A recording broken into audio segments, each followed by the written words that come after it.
کہ یہ کیس ناجائز ہیں، ان کو ختم کیا جائے اور فی الفور انہیں رہا کیا جائے۔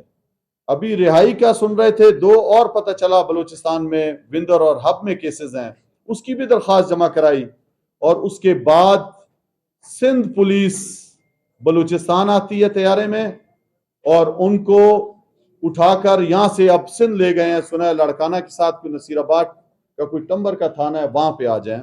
تو یہ ظلم ہم سب کے سامنے ہے۔ اس ظلم کے ہوتے ہوئے خوف کی فضا بنائی ہوئی ہے کہ پاکستان تحریک انصاف کے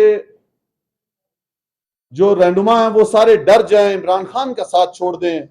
آپ سب دیکھ رہے ہیں، اس کے باوجود پاکستان تحریک انصاف میں لوگوں کی شمولیت اس بات کی عکاسی کرتی ہے کہ لوگ اب اس خوف کے بتوں کو توڑ بیٹھے ہیں، وہ اب نہیں ڈر رہے، وہ حقیقی آزادی چاہتے ہیں، اور وہ چاہتے ہیں کہ پاکستان کے فیصلے پاکستان میں ہوں۔ یہ جو امپورٹڈ سرکار دوسروں کی ماں پہ بیٹھی ہوئی ہے، یہ صرف اپنی چوریاں بچا رہی ہے۔ 1100 ارب روپے کی انہوں نے چوریاں بچائی ہیں۔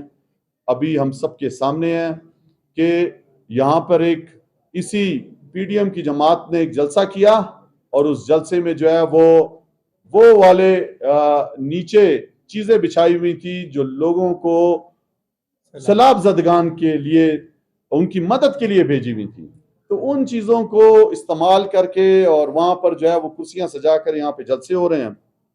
میں انشاءاللہ آپ کو بتانا چاہتا ہوں کہ اچھے آنے والے دنوں میں پوری ہماری کوشش ہوگی کہ ہم منظم کریں اپنی تنظیم کو، علاقے میں جائیں اور وہاں پہ کام کریں۔ آپ سب کا بہت شکریہ۔